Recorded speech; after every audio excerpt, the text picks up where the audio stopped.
Bien-aimés dans le Seigneur, je suis très heureux de vous retrouver en ce jour pour ce temps d'exhortation. Je me nomme la prophétesse Brawa de l'église armée de prière et de délivrance en Jésus-Christ. Nous allons partager la parole de Dieu ensemble. Nous allons prendre nos livres, notre Bible plutôt, dans le livre de Daniel. Daniel, le chapitre 3, les versets 1 à 28. Et le thème qui sera abordé ici est la foi inébranlable. Lorsque nous lisons le texte de Daniel au chapitre 3, la Bible nous parle ici du roi Nebuchadnezzar qui a érigé une statue d'or et qui a ordonné au peuple de se prosterner et d'adorer ces statues d'or. Et parmi ces personnes-là qui vivaient en ce lieu, il y avait 3 serviteurs de Dieu, Meshach, Shadrach, Abed-Nego, qui avaient refusé de se prosterner et d'adorer ces statues d'or. Et donc la sentence qui avait été prise était que les personnes qui refusaient d'obéir à l'ordre donné par le roi devaient être jetées dans la fournaise ardente. Chose que Meshach, Shadrach, Abed-Nego n'ont pas pu respecter compte tenu du fait qu'ils étaient fermes sur leur position. Amen.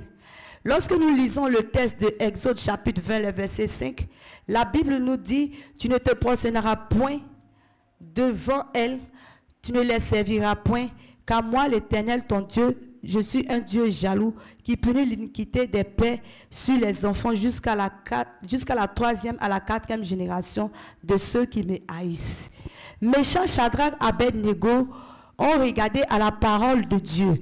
Ils n'ont pas obtempéré à l'ordre donné par un homme, mais ils ont plutôt figé leur regard sur ce que la parole de Dieu a déclaré, sur ce que Dieu a déclaré. Amen. Pour dire que nous ne devons pas nous adonner à des adorations des faux dieux. Nous ne devons pas nous adonner à des pratiques qui n'honorent point Dieu. Souvent dans des familles africaines, lors des funérailles, on demande à certaines femmes de faire le veuvage, de se raser les cheveux, de faire des choses qui sont contraires à la parole de Dieu. Nous devons rester fermes sur notre position, sauf que la parole de Dieu nous autorise à poser un tel acte, nous le ferons. Mais si la parole de Dieu ne nous autorise pas à le faire, bien aimé, nous devons agir comme Meshach, Shadrach, Abed-Nego. Nous voyons un peu, lorsque nous poursuivons cette lecture ici dans le livre de Daniel chapitre 3, Meshach, Shadrach, Abed-Nego sont restés fermes et en fin de compte, il faut dire que la fournaise ardente n'est pas parvenue à brûler ni leurs cheveux, ni leurs caleçons, ni leurs tuniques, ni leurs manteaux. Et ce qui était plus impressionnant, c'est que dans cette fournaise ardente, lorsque le roi Nebuchadnezzar regardait, il voyait une 4e personne, il voyait l'ange de l'Éternel qui s'était tenu auprès de Meshach, Shadrach, Abed-Nego, et cet ange-là qui est parvenu à secourir, c'était la main de l'Éternel. Bien aimé, pour voir la main de l'Éternel se manifester dans ta vie, bien aimé, tu dois avoir une foi inébranlable. Quelles que soient les propositions, quelles que soient les exigences de nos coutumes, de nos traditions, bien aimé, nous devons rester fermes sur notre position. Amen. Nous ne devons pas fléchir face à toute sanction, face à toute conséquence, face à toute décision venant des hommes. Nous devons fléchir, nous devons obéir à la parole de Dieu. La parole de Dieu qui est puissante, la parole de Dieu qui est vivante, la parole de Dieu sans laquelle toute chose n'a été créée. Amen. Nous devons obéir à cette parole. Meshach, Shadrach, Abed-Nego ont obéi et ils ont vu la puissance de Dieu se manifester dans leur vie. À certains, on leur dira, il faudrait que tu t'adonnes à la corruption. Ce qui n'est d'ailleurs pas la volonté de Dieu. À certaines personnes, on leur dira de vivre une vie de fornication, d'impudicité. On te demande d'aller en relation avec le directeur de l'entreprise sous prétexte que tu auras une promotion. Cela ne rentre pas dans le cadre de la parole de Dieu, de l'obéissance à la parole de Dieu. Tu dois rester sur ta position ferme. Le Seigneur ne t'a pas donné de marcher ici.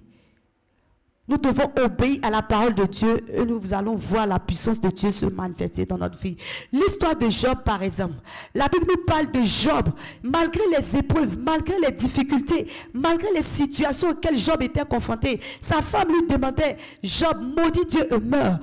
Mais Job est resté ferme sur sa position parce qu'il savait en qui il avait cru. Il connaissait l'autorité, il connaissait la puissance de ce Dieu, il connaissait la parole de Dieu qui dit que Dieu n'est ni un homme pour mentir, ni le Fils de l'homme pour se repentir. Ce qu'il a prévu, ce qu'il a dit, il le fera. Quelle que soit ta souffrance, quelle que soit l'oppression, quelle que soit la servitude, quel que soit le rejet de ta famille, parce que tu as accepté d'adorer Jésus-Christ de Nazareth et non adorer les adorations de la maison de ton père et de ta mère, bien-aimé, je voudrais te rassurer de demeurer toujours ferme afin que tu puisses voir la gloire de Dieu se manifester dans ta vie. Amen. Le roi Nebuchadnezzar a vu la puissance du Dieu vivant et il est parvenu à bénir le nom du Dieu de Méshach, de Shadrach, Abednego. Bien-aimé, si tu veux que tes ennemis, si tu veux que tes oppresseurs bénissent et reconnaissent la puissance de ton Dieu, il faut que tu parviennes à obéir, à demeurer ferme sur ta position, à ne garder que cette foi, car la foi sans les œuvres, elle est morte. La Bible déclare que la foi est une ferme assurance des choses qu'on espère, une démonstration de celles qu'on ne voit pas. Méshach, Shadrach, Abednego ont démontré cette foi, malgré la sanction, malgré l'intensité du feu, malgré ce qu'ils pouvaient subir dans la fournaise ardente, ils sont restés fermes sur leur position et ils ont été victorieux. Bien aimé, si tu veux avoir la victoire, si tu veux avoir la victoire au nom de Jésus-Christ de Nazareth, bien aimé, il faut que tu aies une foi inébranlable. Que le Seigneur nous bénisse.